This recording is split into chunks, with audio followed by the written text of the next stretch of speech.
there, little... You there, boy. I say, what day is this? Why, sir, it's Tutorial Tuesday. Welcome back to Tutorial Tuesday, where each and every Tuesday we bring a brand new... I'm sorry, that intro. I went through about 6 different potential intros. That's the one I chose. Wild. Fresh photography tutorial. This week, we are diving back into photo editing. So over the last couple of weeks, we've had a little bit of a series going. So we talked about clarity, dehaze, and texture in Lightroom Classic. Last week, we talked about vibrance and saturation. That's more applicable to pretty much all of your photo editing software. This week's the same. We're going to talk about something applicable to really any photo editing software. We are going to use Lightroom Classic just because it's the one we tend to go with, and I think a lot of people use it. It's an easy one to just demonstrate what we're talking about here. And we are going to look specifically at white balance. So this is both in terms of color temperature, so the kind of cool to warm, that blue to yellow, and then the actual tint as well, green to magenta. What we can do with it, how we can play around with it, what all of it is, and different ways we can actually utilize this tool within Lightroom Classic. Now, we're gonna look at a couple of different photos. I'm gonna start with this one here because actually the way that I use it differs depending on the photograph. But essentially, let's talk about what white balance is. So obviously this starts with you actually taking the photograph in camera. There's lots of different ways to set your white balance in camera. I tend to shoot auto white balance pretty much all of the time, apart from in situations like this actually, where I would shoot generally in daylight because I'm using a light with the color temperature of daylight. So it makes sense to have a consistent white balance in this situation. But otherwise with photography, I'll tend to go auto white balance. And essentially white balance is going to be trying to find the right color for white. Now that can sound a little bit strange at first, because you might be thinking, well, white's not really a color.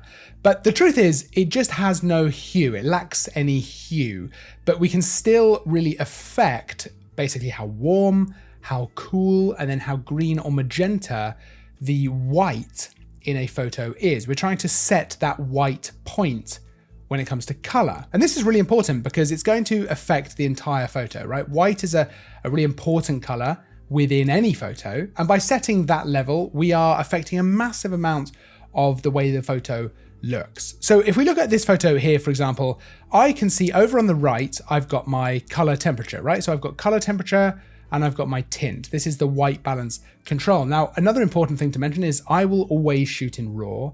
And that means that I've always got full control in the edit for my white balance. If you shoot in JPEG, you can affect it a little bit, but it's very different, right? You are essentially applying new color to the photo. Whereas with RAW, you really can do anything you want with the white balance, and there's no consequence for doing that. You're not going to ruin the photo in terms of the quality of it. You're not going to be affecting it negatively in any way. You are just fully in control. So by shooting a RAW, you've always got the opportunity to come back in the edit and change that white balance really in any way that you want. And I find that most of the time, my camera does a really good job of finding that white balance, finding a good white balance for the photo. But that doesn't mean that we don't want to change it a little bit maybe in post. There's different things we can do, and it can be really important. So for example, we start with this photo, right? So I've just got this as it was when I took the photo, and you can actually see that here, white balance, so WB as shot. And that's the first way that we can change the white balance in the photo. We can actually just literally come to this little drop down,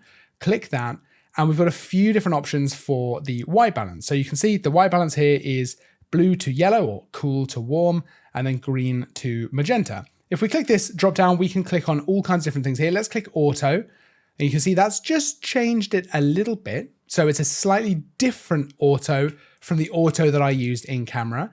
But we can also go in and use some of these kind of preset ideas for what white balance should be. So daylight, for example, is going to give us a pretty similar look to how we had this already. But if we come in and we apply, let's say cloudy, so there are some clouds in the sky, it's probably going to be a bit warmer. Yep, it's going to warm it up a little bit. So we've got some warmer tones in there. That means that it's moving this slider over to the right. Come down to shade, it's going to go even warmer like that, and so on, right? Tungsten's going to go the opposite because we're telling Lightroom that we are dealing with tungsten light, which is going to be very kind of orange. So it's applying a lot of blue to neutralize that. let's go back to as shot. That's kind of one of the most basic ways that you can change the white balance within Lightroom Classic. Another really useful way to do this is using this eyedropper tool. So the white balance selector, you can click this and then click any area in the photo. And ideally you want to be looking for something that's white or gray. So something neutral, right? A neutral color. And I'll always try and look for white. And you're telling Lightroom that you want that to be the neutral white. So for example, we can go up to this cloud here. I can click that and it's going to cool the photo down. It's going to bring that right down into the blues because it's trying to make what I've just clicked into a neutral white. So no color cast towards warm or cool, which means that it's had to cool the overall photo in order to actually achieve that. Now, while that is technically accurate, I suppose, for that particular white, in this situation, that doesn't really work for us. And the reason for that is that this is shot at sunset, right? So why I picked this photo. And therefore, it's not particularly helpful to have done what I've just done. In a different situation, a portrait or a landscape in the day or something like that, that might be a bit more useful. But in this situation, it's not very useful. So we can either press Control Z to undo that, or we could have clicked here and just gone as shot. So the next way that I would look to affect this is just to eyeball it, right? To personally look at the photo and think, okay, what does it need? What is it missing? So in this photo, I actually think that the camera's done a really good job for the auto white balance. I don't think it specifically needs anything, but that's not necessarily where we would end. So I think while the white balance is perfectly fine, you can still adjust it to taste, right? So you can still adjust it artistically. So in this situation, it is sunset or approaching sunset. I want to warm it up a little bit. So I'm going to take this slider and move it over to the right. Now I'm doing this completely just by my eye, you know, not basing it kind of on much at all. I quite like that, you know, it felt like that when I was there shooting it, a very kind of warm sky, and I like the look of it. I might then bring the exposure down a little bit as well, because once I've set that white balance correctly and I've got a slightly different feel to the photo, which is a much more kind of end of day sunset feel, it makes me want to darken the photo a little bit, darken that exposure just a touch, not too crazy, but just a little bit. I might even bring the shadows down a little bit so we have more of a sort of silhouette against that sky. And I think that looks really nice. I think that's a nice look to the photo. But if I was to bring this back to as shot, you can see it's a cooler look to it. We don't have as much warmth from that sky. So here we've got a photo of some birds on a lake, but the lake has iced over. This was right in the middle of winter. We had snow, we had ice on the lake. It was very pretty. But in this situation, the photo does not necessarily convey that cold feeling that we had actually when we were there. So let's look at how we can fix that, right? So we might want to initially bring the exposure up because that can help. And certainly for me, it helps to have that correct when you're then playing around with the white balance. I think that the camera's done a good job of initially setting a white balance and actually getting that auto white balance. I think that it looks very neutral, and that might be what you want to go for. And we could always come up here to auto and see what it does. Okay, so it's warmed it up. That's really interesting, right? Because we do have some sun kind of reflected on here. It's clearly towards later part of the day with the sun in the sky because we've got some warmth clearly in the sky being reflected there. So it's interesting that it's warmed it up. Let's go back to as shot though, because what I might do in a situation like this to really convey that cold is actually bring the temperature down a bit towards that kind of blue end of things. So it is just a much colder feel to the photo. Now, that's one way we could have done this. We could also go in and get this white balance picker here and pick a white area. Now, you need to be a little bit careful because you can see the sun is applying a little bit of a color cast to some of these birds here. You can see when the sun is directly on them. So we need to pick a white that is nice and neutral. So I might pick something like that. And again, it's going to warm it up. That's why that auto came in and warmed that up. But I like it being a little bit blue in this particular photo because of how cold it is. However, I don't want to lose the warmth in the reflection of the sun. So in this situation, we'll come up to masking up here.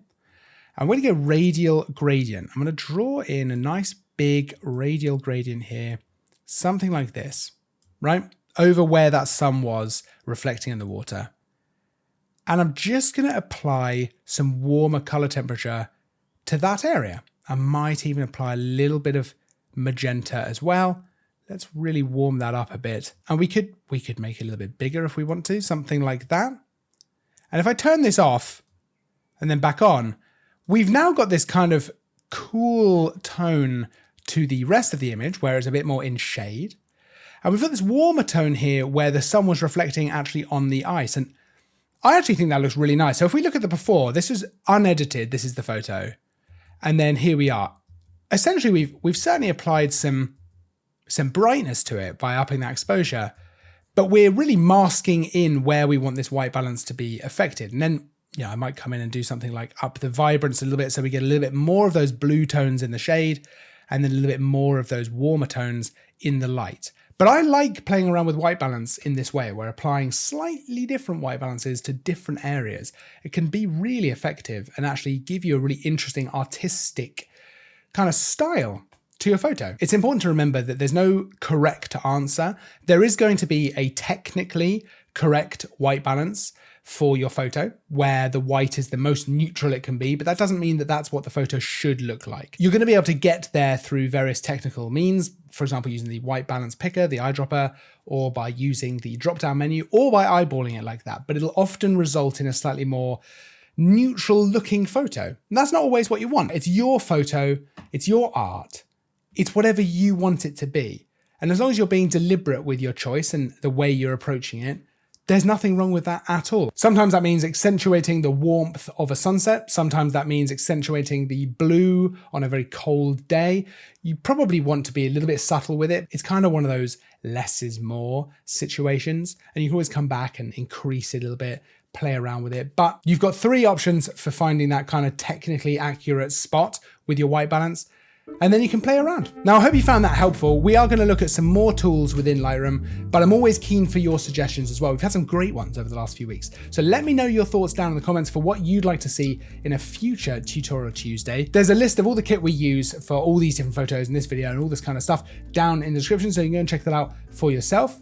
Don't forget to like and subscribe if you're new as well, because there's new stuff all the time. I will see you in the next video, but until then, as always, thanks for watching.